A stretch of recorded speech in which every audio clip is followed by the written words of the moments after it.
同你们见面，我们也多次见面了。今年是中欧建交50周年，也是联合国成立80周年。中欧关系又站在一个关键历史节点。中欧建交50年来，交流合作成果丰硕，既成就彼此，又惠及世界。其中的重要经验和启示，就是相互尊重、求同存异、开放合作、互利共赢。这也是中欧关系未来发展应该坚持的重要原则和努力方向。面对加速演进的世界百年变局和变乱交织的国际形势，中欧领导人要再次展现远见和担当，做出符合人民期待、经得起历史检验的正确战略抉择。中欧都主张多边主义，倡导开放合作的建设性力量。国际形势越是严峻复杂，中欧要加强沟通，增进互信，深化合作，以稳定健康的中欧关系为世界提供更多稳定性和确定性。中欧都是国际社会中的大个子、大块头，我们要牢牢把握中欧关系发展的正确方向，一道努力开辟中欧关系更加光明的下一个50年。好，我先说这些。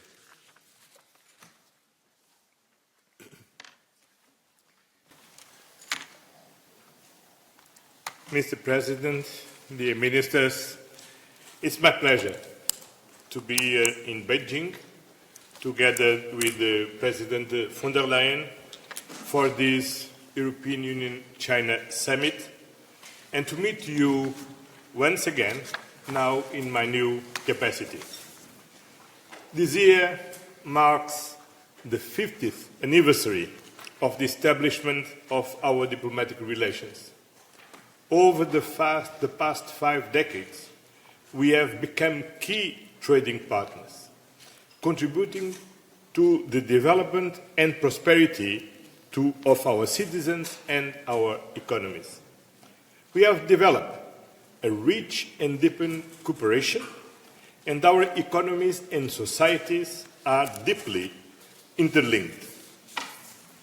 The European Union remains committed to deepening our bilateral partnership, making concrete progress in addressing concerns with respect, goodwill, and honesty, and working together to uphold multilateralism.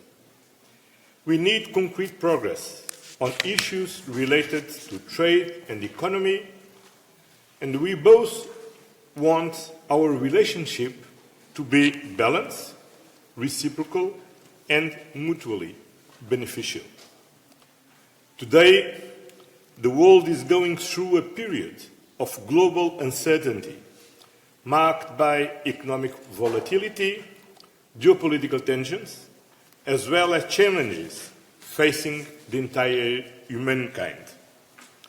The European Union and China, as you said, Mr. President, are major economies and actors in the world. We share the responsibility to uphold the rules-based order and tackle global challenges. We have different political and economic systems. We do not always see eye to eye. Yet, we have a shared interest in pursuing constructive and stable relations anchored in the respect of the rules-based international order, balanced engagement, and reciprocity.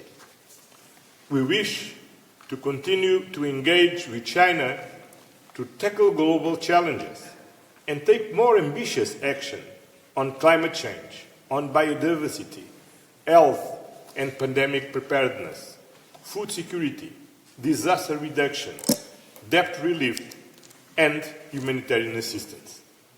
Our cooperation on climate change is an important example, and I look forward, as a result of today's summit, to a strong joint political message ahead of COP30 in Brazil.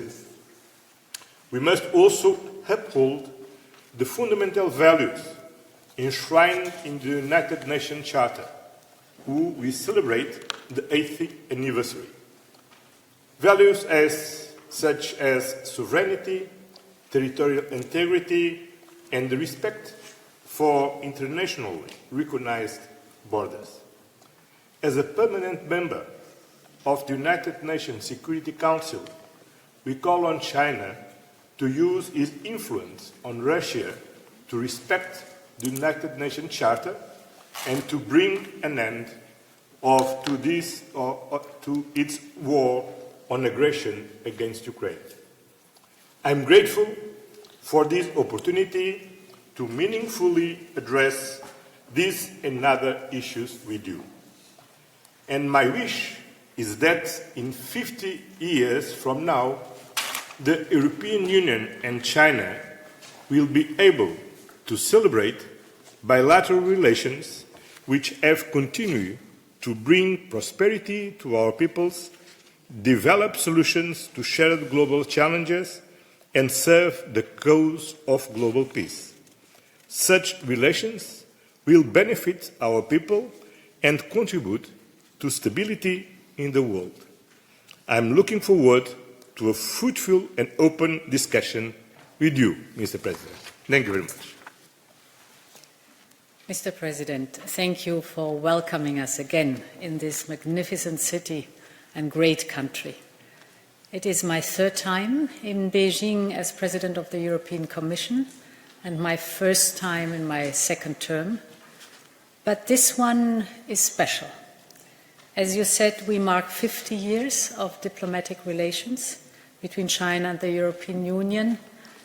In these 50 years, cooperation has grown in depth and scale, and both Europe and China have changed immensely. We Europeans have created the European Union and a single market of around 450 million people. China has become a manufacturing and technological powerhouse, and 800 million people have risen out of poverty. It is a transformation that has impressed and inspired the world.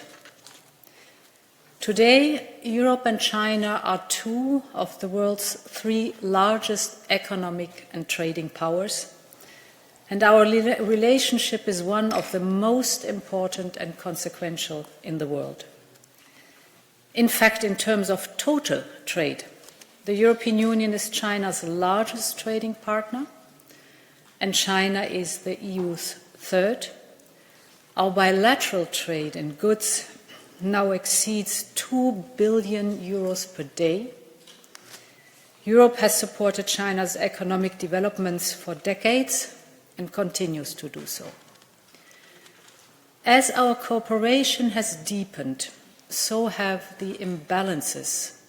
We have reached an inflection point.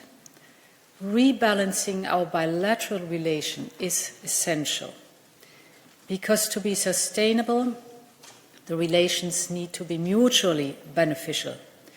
And to achieve this, it is vital for China and Europe to acknowledge our respective concerns and come forward with real solutions. On the crucial topic of climate change and environmental protection, we have a positive agenda. We share a strong commitment to the Paris Agreement and its full implementation, and we will work towards a success at COP30 together in Belém. President Xi, the next 50 years of our relations are still to be written. It is an opportunity to rebalance our relations for the people of China and for the people of Europe. Thank you very much for hosting us again, and I look forward to our discussion.